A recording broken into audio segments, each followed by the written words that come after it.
जी जनाब अस्सलाम वालेकुम। आज हम लोग देखने जा रहे हैं चैप्टर नंबर 6 ऑडिट एविडेंस का। बहुत इंपॉर्टेंट टॉपिक है, इसको मैं एक स्टार भी बना देता हूँ कि वेरी इंपॉर्टेंट। तो इसके अंदर हम लोगों ने बात करनी है असर्शंस की, और हमने अपने ऑडिट प्रोसीजर्स की, मतलब इसकी बेस के ऊपर आपका जो क्वेश्चन नंबर 1 आएगा और बाकी जो आपके एमसीक्यूज आएंगे वो पूरे के पूरे इसके ऊपर आते हैं। ये बहुत इंपॉर्टेंट टॉपिक है, मगर छोटा टॉपिक है, छोटा चैप्टर है, इसलिए आपको मगर इंपॉर्टेंट बहुत है, इसलिए बहुत हैवी टॉपिक है, इसलिए आपको कोशिश करना है कि ये आप प्रॉपर्ली इसको करो। उसके क्वेश्चन भी आपने साथ करने हैं, मेरे साथ व्हाट्सएप पे क्वेश्चन पूछ लीजिएगा सुनने के बाद, तो मैं आपको प्रॉपर्ली गाइड कर सकता हूँ। द यूज़ ऑफ एग्जर्शंस, ये देख लीजिएगा, इसके अंदर में इतनी कोई इंपॉर्टेंट चीज़ नहीं है कि क्या यूज़ एग्जर्शंस का। ट्रांजैक्शन मिस हो सकती हैं, फेक ट्रांजैक्शन हो सकती हैं, ट्रांजैक्शन रिकॉर्ड हो सकती हैं गलत वैल्यू पे, मतलब न्यूमेरिकल वैल्यूज़ जो होती हैं गलत हो जाएंगी। क्या ये डॉलर का साइन नहीं है, इसको हटा ही देता हूँ, ये डॉलर का साइन हो जाएगा। और ट्रांजैक्शन रॉन्ग अकाउंटिंग पीरियड में होगी। 2011 की डेट जो 2011 में जो सा आपकी एक इनकम आई थी वो 2012 में कैलकुलेट कर रहे हैं आप। तो अगर ऐसा ऐसा कोई सीन हो रहा है तो ये सब इश्यूज इसके जिसकी वजह से आपने असर्शन को लेके जाना है। इस असर्शन को क्या कहते हैं, अकाउंटिंग पीरियड वाली। जी हाँ, इसको कहते हैं कट ऑफ। अब हम आते हैं इनकम स्टेटमेंट असर्शंस पे। इनकम स्टेटमेंट असर्शंस क्या होती हैं? इनकम स्टेटमेंट के और नए इसके नए फॉर्म क्या इनकम स्टेटमेंट के? दी स्टेटमेंट ऑफ या P N L, profit and loss, and O C I, sorry, and O C I, other comprehensive income. ठीक है। इसमें हम बात करें, सबसे पहली जो इसके अंदर है वो है अकरेंस। सबसे पहले आप इसका मतलब प्रॉपर इंग्लिश का वर्ड अगर देखते हैं, अकरेंस का क्या मतलब है? एक चीज़ होना, उसको अकर होना, कि वो चीज़ हुई है इस तरह, एक्चुअली उसने एक्चुअली टेक प्लेस हुई है या नहीं हुई। तो ऑडिटर ने अकरेंस की दर्शन के अंदर क्या चीज़ देखनी है कि is the transaction actually took place during the year. आपके वहाँ पे बैलेंस शीट जो सी बनी हुई है उसमें रिकॉर्ड हुआ हुआ है यार कि ये जो सी ABC आइटम है वो इतने डॉलर्स की है, वो इस ईयर में रिकॉर्ड हुई है। आपने अकरेंस की दर्शन लगानी है और आपने देखना है कि वो सच में उसके अंदर इंक्लूड हुई है या नहीं हुई। कंप्लीटनेस की, कि प्रॉपरली रिकॉर्ड हुई है नहीं। और आपको पता है कि इस बैलेंस शीट की इस आइटम ये इतने डॉलर्स की है। कंप्लीटनेस कैसे चेक करोगे? हाँ, आप देखोगे कि प्रॉपरली रिकॉर्ड, ये अकरेंस के ऊपर आप प्रॉपरली रिकॉर्ड देखते हो, प्रॉपरली रिकॉर्ड हुई है नहीं। और जब आप देखते हो कि डॉलर साइन जो सा जिसके ऊपर लगा हुआ है, जो फिगर्स है, जो फिगर है डॉलर्स की, जो अमाउंट आपने डाली है, एज्यूम कि $200 हमने डाली है, वो $200 कंप्लीटनेस शो करती है कि अगर आप $200 को टेस्ट कर रहे हो तो कंप्लीटनेस को टेस्ट कर रहे हो। आप उसकी डिटेल्स को चेक कर रहे हो तो आप उसके अकरेंस को चेक कर रहे हो। ठीक हो गया। आगे जाके हम बात करते हैं एक्यूरेसी की। एक्यूरेसी में आप देखते हो कि जो हमने चीज़ जो लिखी है वो ठीक लिखी है नहीं। हो सकता है 200 जो सा है 2000, ठीक है। एक्यूरेसी में आप देखते हो कि 200 था, ये कहीं 2000 तो नहीं था, या फिर ये $20 तो नहीं था जिसको आपने 200 कर दिया। आप उसकी एक्यूरेसी चेक करते हो। चेक कैसे करना है, क्या करना है, ये बाद में देख लेंगे, ये इस चैप्टर का मतलब नहीं है, इसके अंदर हम ये चीज़ नहीं देखते। आपसे इसके अंदर देखना है कि क्या क्या हो रहा है।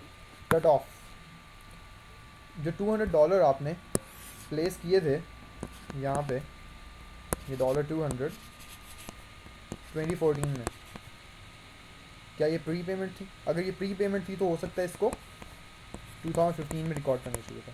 और अगर ये एक्रूवल से तो शायद 2013 का था ये तो मैचिंग कॉन्सेप्ट ब्रीच हो रहा है। तो ये कट ऑफ का प्रिंसिपल है। क्लासिफिकेशन, कि आपने उसको प्रॉपरली क्लासीफाई किया या नहीं किया। लोग depreciation is like an example of this. Depreciation की हम बात करते हैं। अगर डेप्रिसिएशन, अब डेप्रिसिएशन का क्या सीन है? डेप्रिसिएशन लोग उसको कॉस्ट ऑफ सेल में भी डालते। अब COS में कॉस्ट ऑफ सेल, जिसका छोटा लिखता हूँ कॉस्ट ऑफ सेल, उसको एडमिन में भी डाल देते, उसको फाइनेंस में भी डाल देते, और उसको कभी कभी डिस्ट्रीब्यूशन में भी डाल देते। अब ये किस में आती है? हमने किस में डाली हुई है? हमने F5 के अंदर, अगर आपको याद हो, हम लोग F5 में क्या करते थे? हाँ, वो हम लेते थे और हम मार्जिनल एब्जॉर्प्शन कॉस्टिंग करते थे। जब हम एब्जॉर्प्शन कॉस्टिंग कर रहे होते थे तो उसके अंदर हम कॉस्ट ऑफ सेल्स में करते थे। कहीं पे आप एडमिन में भी करोगे, F7 में स्पेसिफिकली आपको किसी स्टैंडर्ड में दिया होगा आपने एडमिन में रिकॉर्ड करनी। तो ये क्लासिफिकेशन है, कंपनी पॉलिसी डिपेंड करती है, इसलिए आप ये नहीं आना कि यार इसको कॉस्ट ऑफ सेल में करेंगे, इस पे करें। कंपनी पॉलिसी देखो कि आपने प्रॉपरली उसको रिकॉर्ड कर लिया या नहीं किया, ठीक है। किस जगह पे मतलब उसको क्लासीफाई सही किया आपने। ऐसा तो नहीं कोई एडमिन का एक्सपेंस है जिसको आप डिस्ट्रीब्यूशन में डाल रहे हो, डिस्ट्रीब्यूशन वाला जो सा उसको आप कॉस्ट ऑफ सेल में डाल रहे हो, वो चीज़ गलत हो जाएगी। ओवरऑल आंसर पे इफेक्ट नहीं पड़ेगा। आपको पता है एक चीज़ आपने 100 रुपीज़ कॉस्ट ऑफ सेल में माइनस करने, वो भी 100 ही माइनस होंगे, और वही पैसे अगर आपने नीचे डिस्ट्रीब्यूशन में माइनस कर दी तो माइनस उतने ही होंगे। At the and figure same रहेगी, मगर अकाउंट्स गलत हो जाएंगे। ठीक हो गया। प्रेजेंटेशन एंड डिस्क्लोजर, इसमें आप देखते हो, आप सिर्फ इंश्योर करते हो कि ट्रांजेक्शन हैव बीन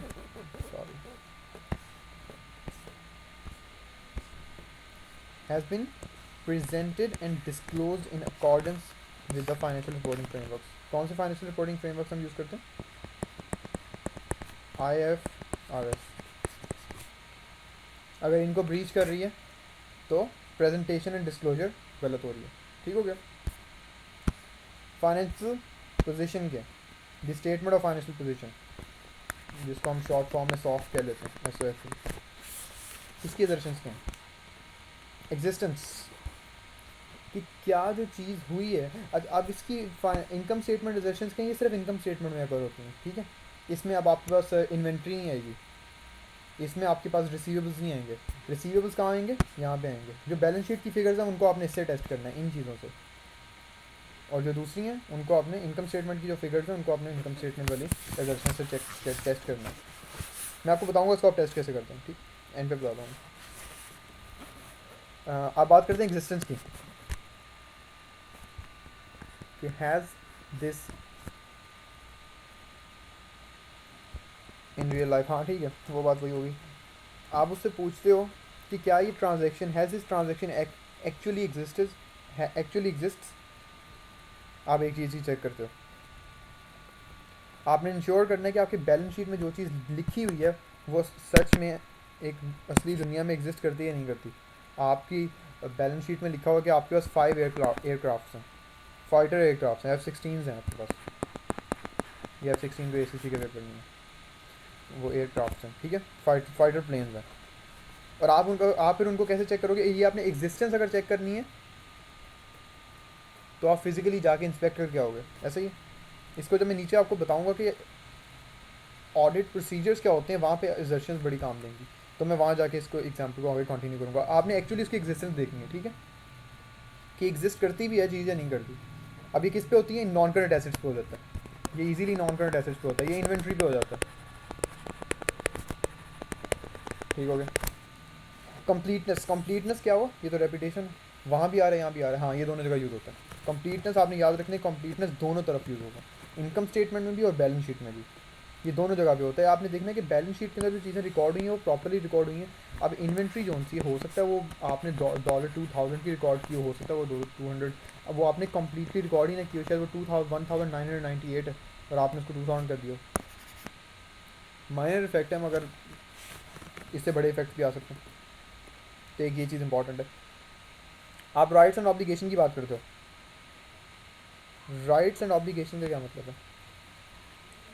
ये IAS 17 अगर आपने F7 में पढ़ा हुआ है, अगर नहीं पढ़ा तो वो भी हम देख लेंगे इंशाल्लाह उसको, जब F7 का लेके चल रहे होंगे। तो IAS 17 लीजेस की बात करते हैं कि ये जो आपने अपना नॉन करंट एसेट जोन से है, ये जो नॉन करंट एसेट आपने यहाँ पे रिकॉर्ड किया हुआ है, क्या ये आपका ही है? Does that asset belong to you? उसकी ऑब्लिगेशन किसकी हैं? ऑब्लिगेशन का मतलब लाइबिलिटी पे करने की ऑब्लिगेशन। राइट्स का क्या मतलब? कि आप उसको ऑन करते हैं या नहीं करते, आपने उसको आपके पास उसके राइट्स हैं या नहीं है, आप उसको चेंज कर सकते हैं या नहीं कर सकते। ये राइट्स एंड ऑब्लिगेशन आ जाती है, ये पूरी ऑनरशिप के ऊपर है। इसको अगर उन्होंने बड़े अच्छे तरीके से उसको हाईलाइट किया हुआ है, उसको पूरा कैपिटल फॉर्म में लिखा हुआ है ऑनरशिप। क्या आप are you the owner of this asset? And if you are not, the rights and obligation are not yours.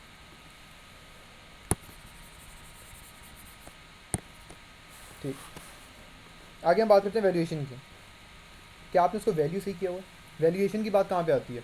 हम IAS 16 में बात करते हैं, IAS 16 की बात करते हैं। IAS if I am not mistaken हमने IAS 16 पढ़ा हुआ है, हमने IAS 36 पढ़ा हुआ है। हम इनके अंदर बात करते हैं। IAS 36 में क्या होगा, वैल्यूएशन कैसे गलत होगी, हाँ आप उसको प्रॉपर्ली इम्पेयर नहीं करोगे। अब आपने उसकी इम्पेयरमेंट प्रॉपर्ली नहीं की तो वैल्यूएशन में इशू आ जाता है, ठीक है, वो ओवर वैल्यूड हो जाएगी। तो आपका एसिड ओवर वैल्यू ना हो इसको आप चेक करोगे। आपकी बैलेंस शीट में और क्या चीज़ आती है, हाँ आपकी लाइबिलिटीज़ अंडर वैल्यू ना हो जाए, उसके लिए भी आप यहाँ पे टेस्ट करते हो। गुड। प्रेजेंटेशन एंड डिस्क्लोजर, ये भी रेपिटेशन है, हमने तो वहाँ पे भी पढ़ा। जी हाँ, हम यहाँ पे भी इसको पढ़ेंगे। क्यों? क्योंकि ये भी एक फाइनेंशियल स्टेटमेंट है और फाइनेंशियल स्टेटमेंट्स हमेशा IFRS के अंदर बनते हैं। Good, fair enough. अब इसका शॉर्टकट है जो आपने याद रखना है हमेशा। इसका निमोनिक है जो कि है ACCACOVER,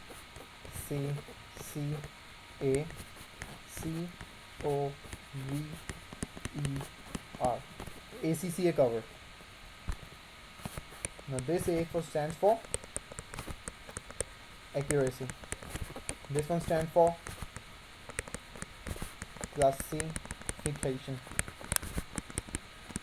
This one stands for completeness. Fine. This A stands for Subhanallah. It's not even written here. खैर एंड पे लेके चलते हैं इसे। This A stands for cutoff. This one stands for occurrence. This one stands for valuation.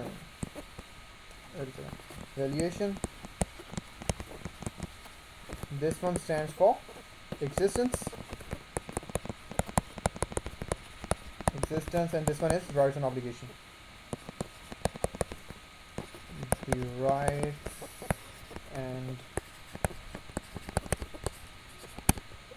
obligation, and the finally allocation, isn't it? It's not. Is it written here? Allocation is not there. यहाँ एक और extra चीज़ जो इसके अंदर आती है वो allocation है। आपकी बैलेंस शीट के डिस्क्लोजर्स के अंदर आती है वो एलोकेशन, ठीक है, वो इन्होंने यहाँ पे नहीं दी हुई। खैर मैंने एक्स्ट्रा पढ़ी हुई है। एक सेकंड, क्या हो गया भाई, सॉरी।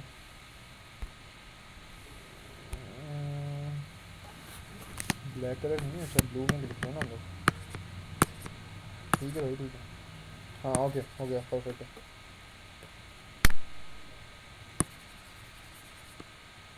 ठीक हो गया। हाँ क्या चीज़ थी ये, एलोकेशन। एक्यूरेसी इनकम स्टेटमेंट का पार्ट है। क्लासिफिकेशन, क्लासीफाई किस तरह करते हो, क्लासीफाई किसको करोगे, आपकी क्लासिफिकेशन किधर आ रही है, यहाँ पे इनकम स्टेटमेंट में, ये भी इनकम स्टेटमेंट का पार्ट बनेगी। कंप्लीटनेस दोनों, बोथ। एलोकेशन ये आपकी बैलेंस शीट है। कट ऑफ इनकम स्टेटमेंट, जी हाँ। ऑकरेंस, जो चीज़ एक्चुअली अकर हुई है नहीं हुई, बैलेंस शीट पे तो ऐसा नहीं होता, वो ऐसे तो आप नॉन करंट रहते हर दिन नहीं खरीदते। हाँ इनकम स्टेटमेंट। वैल्यूएशन, आप हाँ अपने एसेट्स को वैल्यू करते हैं तो बैलेंस शीट का पार्ट बन जाएगा ये। एग्जिस्टेंस, अपनी बैलेंस शीट के ऊपर देखते हो ये चीज़ एग्जिस्ट करती है नहीं करती। राइट्स एंड ऑब्लिगेशन बोथ, ठीक हो गया। ये एक समरी है किससे, ये निमोनिक याद होना चाहिए आपको, ACCA कवर। बार बार इसको याद कीजिए कि मैं आपसे किसी भी टाइम पूछ सकता हूँ कि यार ACCA कवर क्या होता है, और इसके बारे क्वेश्चन भी मैं आपको दूँगा इंशाल्लाह। अगले पेज पे आ जाते हैं। ऑडिट प्रोसीजर्स की बात करते हैं। ऑडिट प्रोसीजर्स क्या होते हैं, क्या यार, अच्छा ठीक है, मैं जा रहा हूँ पेंशन से मैं इस तरह, ठीक है, ठीक हो गया, हाँ ये बेहतर है। हाँ कौन से ऑडिट प्रोसीजर्स होते हैं, EIOURC, ठीक है। ये AEIOU, और आप अगर आपको AEIOU याद है तो आपको बाकी इतनी ज़रूरत नहीं होगी किसी और चीज़ की। AEIOU, हाँ वॉवल्स हैं, और ये आपको वॉवल्स याद होने चाहिए, और याद हैं आपको, आई होप। तो ये क्या चीज़ें होती हैं? ए से क्या बनता है? एनालिटिकल प्रोसीजर, ये आपका ए है, एनालिटिकल प्रोसीजर। ये आप शुरू से करते आ रहे हैं, F2, F3, F5, F6, F7, अब F8 में भी रेशियो एनालिसिस।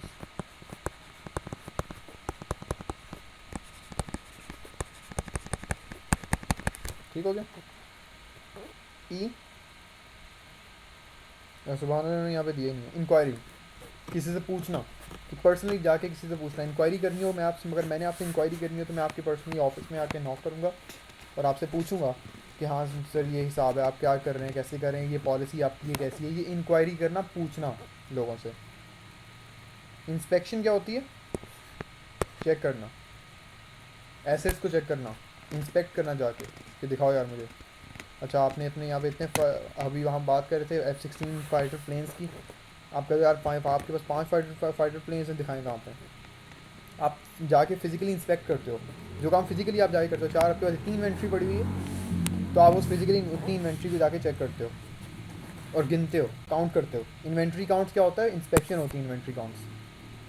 वो इनडायरेक्ट इंस्पेक्शन होती है, क्योंकि जो कंपनी के एम्प्लॉयज़ हैं वो अगर उसको यूज़ कर रहे होते हैं, उसको चेक कर रहे होते हैं, और आप सिर्फ उसको ओवरव्यू ले रहे होते हो, मगर आप इंस्पेक्शन हो रही होती है।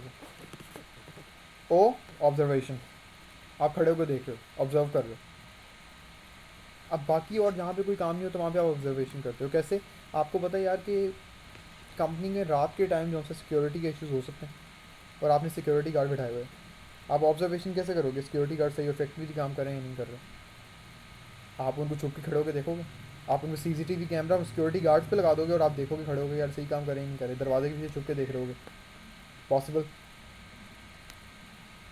यू रीकैलकुलेशन, अगर मैंने एक इम्पेयरमेंट IAS 36 के अकॉर्डिंग मैंने इम्पेयरमेंट निकाली हुई है, एक मैंने पूरी एक उसकी लिस्ट बनाई है इम्पेयरमेंट कैसे निकालते हैं, और आपको पता होनी चाहिए कैसे निकालते हैं, क्योंकि मैंने पिछले वीक ही कवर किया है टॉपिक। आपको मैंने पूरा अपना आंसर दिया हुआ है कि यार ये कवर निकाल, और ये इसका फाइनल आंसर आ रहा है, ये आपके पास आंसर है। तो मैं उसको, मैं सारी फिगर्स, मैं एंडिंग फिगर को भूल जाऊँगा, मैं यहाँ पे भूल जाऊँगा। मैं सारी फिगर्स उठाऊँगा नीचे से शुरू से, उनको मैं दोबारा लिखूँगा और उनको मैच करूँगा कि मेरी कैलकुलेशन इस कैलकुलेशन से मैच हो रही है नहीं हो रही। तो मैं एक नई स्टेटमेंट बनाऊँगा, उसका मैं ओवरव्यू लेके उस स्टेटमेंट को इस स्टेटमेंट से मैच करूँगा, और अगर वो दोनों मैच हो रही हैं वेल एंड गुड, आपकी आपका ओवर जो आपने रीकैलकुलेशन किया वो सही हुई है या नहीं हुई। तो रीकैलकुलेशन, AEIOU, तो यू यहाँ पे है कैलकुलेशन में, री यू तो अकेला यू से तो उलेशन नहीं होगा, तो इसलिए रीकैलकुलेशन आप बना लोगे इसको, ठीक है। मैथमेटिकल एक्यूरेसी के लिए सिर्फ वीक इसको प्रोसीजर कहा जाता है, मगर ये कि नंबर्स चेक करने के लिए कि नंबर सही लिखे गए हैं या फिर कैलकुलेशन ठीक हुई है नहीं हुई, ह्यूमन एरर की वजह से आप ये अच्छा प्रोसीजर है, इसको यूज़ कर सकते हो। सी का क्या मतलब है? कन्फर्मेशन। यहाँ पे इसने कह दी एक्सटर्नल कन्फर्मेशन। मैं इस वर्ड को इतना पसंद नहीं करता, क्योंकि कन्फर्मेशन आप एक्सटर्नली करते हो। इंटरनल कन्फर्मेशन इंक्वायरी होती है, ठीक है। एक्सटर्नल कन्फर्मेशन कैसे करते हो? बैंक स्टेटमेंट, ये एक बड़ी मज़े की चीज़ होती है कि ऑडिटर्स जो हैं वो आपसे कहते हैं कि सर हमें एक आपने बैंक स्टेटमेंट देनी है अपनी पिछले इतने 7 महीनों की। आपको जब बैंक स्टेटमेंट दी जाती है, ऑडिटर्स आपसे बैंक स्टेटमेंट जब लेते हैं, वो फिर बैंक को डायरेक्ट फ़ोन करके कहते हैं कि यार हमें अपनी बैंक स्टेटमेंट भेजें। क्यों भेजते हैं इसको? क्या करें, क्या चक्कर है, वजह क्या? मतलब आपसे भी ले ली, और जब आपसे मिल गई तो वो पर्सनली फ़ोन करके आपकी बैंक, आप कंपनी के क्लाइंट के बैंकर्स को फ़ोन करके कहते हैं यार हमें आप बैंक स्टेटमेंट सेंड कर दें। हाँ, मैनेजमेंट की इंटेग्रिटी देखने के लिए, बिल्कुल। ऐसे वाक़यात हुए हैं, ऐसे इन्होंने काम हुए हैं कि आप ऑडिटर्स ने उनसे बैंक स्टेटमेंट ली और उन्होंने बैंक स्टेटमेंट को स्कैन कॉपी लेके उसको चेंज करके ऑडिटर्स को दे दी, और ऑडिटर्स उस बात को मान गए। अब ऑडिटर्स कंपनी की इंटेग्रिटी देखते हैं, वो पहले कंपनी से लेते हैं और उसके बाद कंपनी के बैंकर्स से पर्सनली ले लेते हैं। अब शायद अब भी ऐसा होता हो या शायद अब ना होता हो, मगर ये एक ट्रेडिशन बन गया और अब हमेशा ऐसे ही होता है। तो ये कंफर्मेशन हो गया, ठीक हो गया। री परफॉर्मेंस की चीज़ होती है, आप री परफॉर्म करते हो एक प्रोसीजर, एक कंट्रोल आपके पास जो वहाँ पे लगा हुआ है, आप उसको री परफॉर्म करते हो। कैसे करोगे री परफॉर्म? बिल्कुल सही, आपके पास, आपने स्कैन करके एंटर होना है, आपके पास एक कॉलेज है और कॉलेज के अंदर जब आपने एंटर होना है आपको स्कैन कार्ड चाहिए या कोई ना कोई चीज़ चाहिए, आपको कोई कोड दिया होगा, वो उसको आप प्रेस करोगे तो आप एंटर होते हो, ऐसे ही। तो आप उधर जब एंटर होने लगोगे तो वहाँ से आप ये वाला पूरा प्रोसीजर जो हमसे है, ये पूरा प्रोसीजर आपने कार्ड लिया, कार्ड लेके नंबर वहाँ पे जाके प्रेस किया या उसको स्कैन किया, फिर आप एंटर हुए। आप ये पूरा का पूरा काम जो हमसे है दोबारा करो, just to confirm if the controls are working properly. ठीक हो गया सर? गुड। तो ये सारे प्रोसीजर्स हैं। कौन कौन से प्रोसीजर्स हैं? ए ई आई ओ यू आर सी। मैं हमेशा लाइन लगा देता हूँ यहाँ पे, आर से। ये सबसे मेन इंपॉर्टेंट है। ए के एनालिटिकल प्रोसीजर्स, ई के inquiry, I inspection, O observation, U recalculation, R reconfirmation, C reperformance। ठीक हो गया? C is confirmation। गुड। इसकी एग्जांपल दी हुई है, बहुत अच्छी एग्जांपल में, अगर आप इसको पढ़ना चाहें। नहीं पढ़ना चाह रहे इग्नोर कर दें, मुश्किल बात है। Audit evidence ISA 500।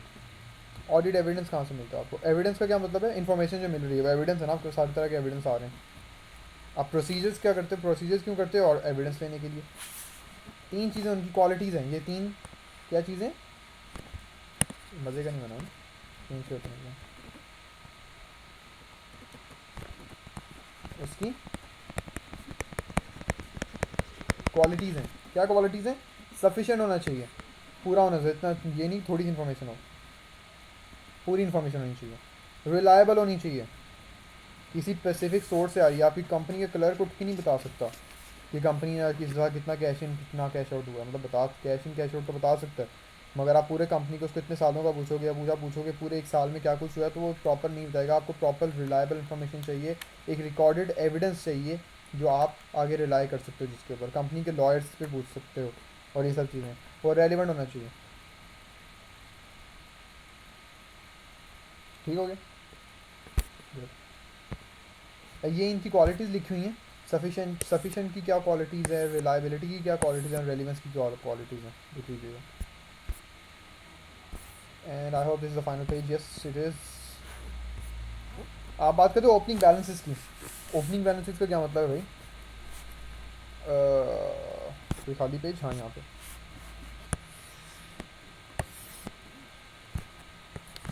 2011 2012। हाँ, बाय द वे रिकॉर्डिंग 2015 की है, मैं 2011-12 वैसे ही लगा। और ये आपकी बैलेंस शीट बनी हुई है सारी। ठीक हो गया? ये आपका मतलब पूरा बना हुआ है प्रॉपर, मतलब 2012 अभी आना है तो आप वो स्टार्ट करोगे उसके बाद में। ग्रैंड टोटल है आपके पास। ये जो फिगर है इसको क्या कहते हैं? Closing balance. क्लोजिंग बैलेंस नहीं, balance. Yes it's balance, closing balance. ठीक हो गया? क्लोजिंग बैलेंस आके अगले साल का ओपनिंग बैलेंस बन जाता है। ये बी नहीं बनता मेरे से, पहले एक मिनट, अगले साल का ओपनिंग बैलेंस बन जाता है। ठीक हो गया? तो ये पूरा स्टैंडर्ड इसके ऊपर है, इसके ऊपर ये जो ओपनिंग बैलेंस बन रहा है, पिछले साल का क्लोजिंग। इन अदर वर्ड्स आप इसको क्या कहोगे? Last years closing. ठीक हो गया? यहाँ पे इसने लिखा हुआ लास्ट ईयर फिगर्स, उसको चेक करोगे कि उसमें कोई एरर तो नहीं था। पिछले साल वाले में कोई एरर हो सकता है जो इस साल कंटिन्यू ही जा रहा है, क्योंकि पिछले साल की सारी फिगर्स इस साल में आपने इंक्लूड करनी। क्यों इंक्लूड करनी? वो वही तो वहाँ से तो स्टार्ट लेना है आपने। कैश बैलेंस पिछले साल 5,000 का था, आप पूरी की पूरी एडजस्टमेंट करके ईयर एंड बैलेंस सब कुछ कितना आया 5,200। अब 5,200 इस साल का ओपनिंग बैलेंस है, अब उसके ऊपर सारी एडजस्टमेंट्स होंगी दोबारा, कैश इन कैश आउट क्या क्या हुआ। तो अगर उसी में 5,200 में कोई एरर है तो वो एरर बार बार रिपीट होता रहेगा। इसलिए कोशिश आपने क्या करनी है कि अगर इस फिगर में कोई एरर है, क्या चीज़ है, इस फिगर में कोई एरर है तो उस एरर को आपने सही करना है। Fair enough. और ये भी वही मटेरियली मिसस्टेटमेंट हुई है, कोई मटेरियली मिसस्टेटमेंट इफेक्ट कर सकती है। What is material, what information is material? Any information which can affect the decisions of the shareholders। सुभान अल्लाह। ठीक हो गया? ये इसकी एग्जांपल्स हैं, ये देख लीजिएगा। मगर इसके अंदर और कोई बड़ी बात नहीं, सिर्फ ओपनिंग बैलेंसेस को टेस्ट करना, और बहुत बहुत बहुत सिंपल टॉपिक है, इसके अंदर कोई इतनी बड़ी चीज़ नहीं है।